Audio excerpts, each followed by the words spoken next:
Como es costumbre, comenzamos con la mítica escena de Camión Kun. Una chica rubia abre los ojos. Ella es Grace Auverne, la hija del duque Auverne.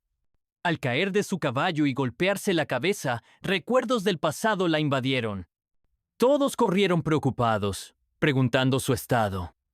Grace estaba bien. Recordó que este mundo, con una gran cantidad de chicos guapos, era uno de esos juegos de Otome. ¿Y si se preguntaran cómo sabe eso? Bueno, la respuesta es simple. Fue atropellado por un camión y reencarnó ahora en este cuerpo femenino. Era gracioso que él, un viejo de 52 años, Kensaburo Tondabayashi, reencarnara en la villana de este mundo Otome. Aunque él era un otaku, no tenía experiencia en estos juegos de Otome. Se preguntaba cómo es que viviría en ese mundo. Una sirvienta tocó la puerta y entró a la habitación con una nueva muda de ropa. Grace le dio las gracias por eso, lo que asustó a la sirvienta, ya que la personalidad de Grace original era de una chica rica, extremadamente cruel. Dejando eso de lado, es que ahora está destinado a ser la villana en este mundo. En el Japón actual, la hija de Kensaburo, que es otaku, igual que sus padres, se encontraba jugando el juego de Otome, llamado Academia Magia, Amor y Bestia. En la pantalla se nos presenta a Grace, la villana del juego quien siempre causa problemas a la protagonista. Kensaburo recuerda en voz alta que las villanas con ese peinado eran algo común en la era Shoya. O sea, hace muchos años. Algo que nadie recuerda. Basándose en todo lo que sabe, ahora es la villana, que ingresó en la Real Academia de Magia, donde se encuentra con la protagonista Anadol, quien sufre una caída en la entrada, una chica tonta con la que todos simpatizan. Ana está entusiasmada en su primer día de clases, donde recibiría insultos por parte de Grace, quien no aprobaba que una plebeya esté en la academia.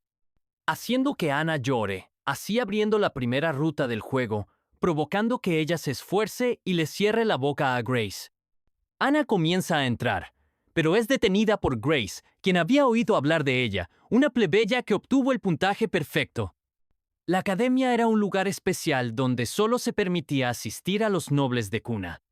Ana esperaba una reprimenda, pero fue lo contrario. Grace le dijo cariñosamente que debería de tener unos padres amorosos y ellos deben de estar orgullosa de ella. Kensaburo se dio cuenta de lo que dijo, ya que se dejó llevar por sus sentimientos paternales en vez de actuar como una villana. Esto provoca que Ana llore de felicidad por tan cálidas palabras. Pero para las personas alrededor que miraron esto, pensaban que las lágrimas eran por una reprimenda. Y así ambas cambiaron de lugar, sentadas en una banca ya más relajadas. Grace le dio unos consejos de etiqueta noble.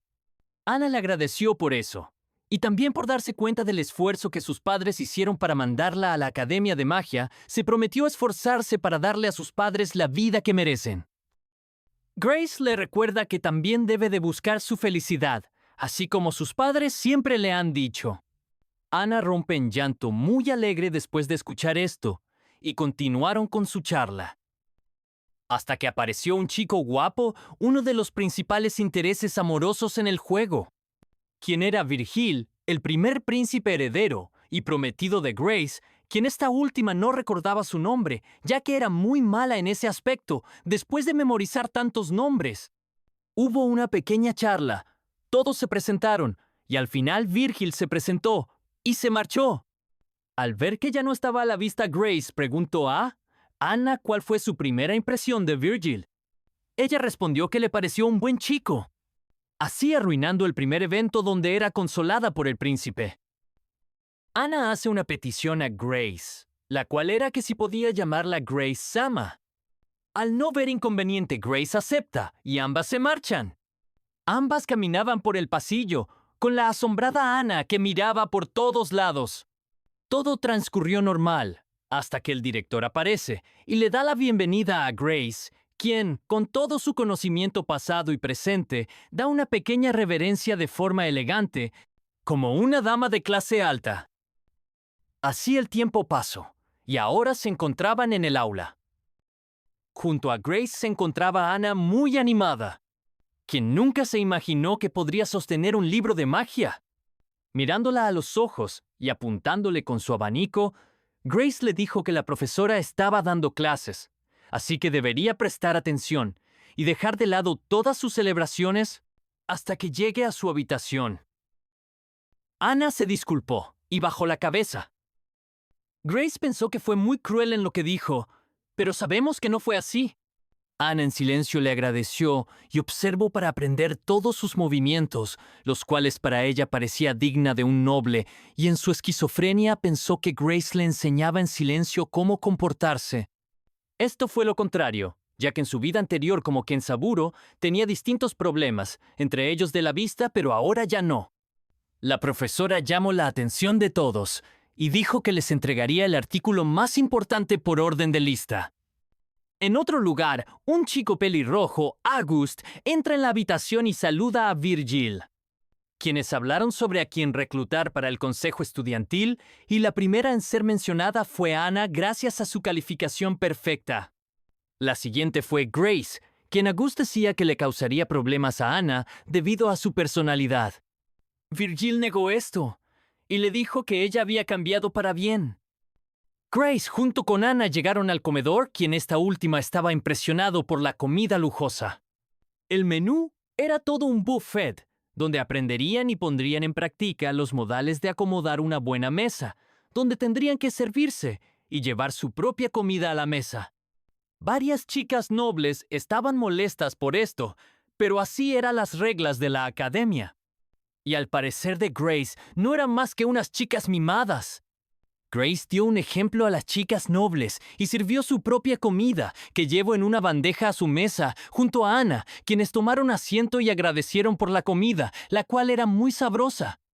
Lo que provocó vergüenza a las chicas nobles por su comportamiento anterior, quienes no tuvieron más opción que servir y llevar su propia comida. Aunque la estética del comedor era de una Europa medieval, contaba con todas las medidas de higiene actuales, con sus recuerdos pasados de etiqueta de Japón, como agradecer por la comida, limpiar el plato y agradecer al cocinero. Grace se puso de pie y dio su plato al mesero, dando una reverencia elegante, pidió que le notificara y diera las gracias al cocinero por la comida, provocando que todos hicieran lo mismo, y así esto fuera una tradición en la academia. Y así comenzó la nueva vida de Kenzaburo Tondabayashi, en otro mundo como la villana de este juego de otome.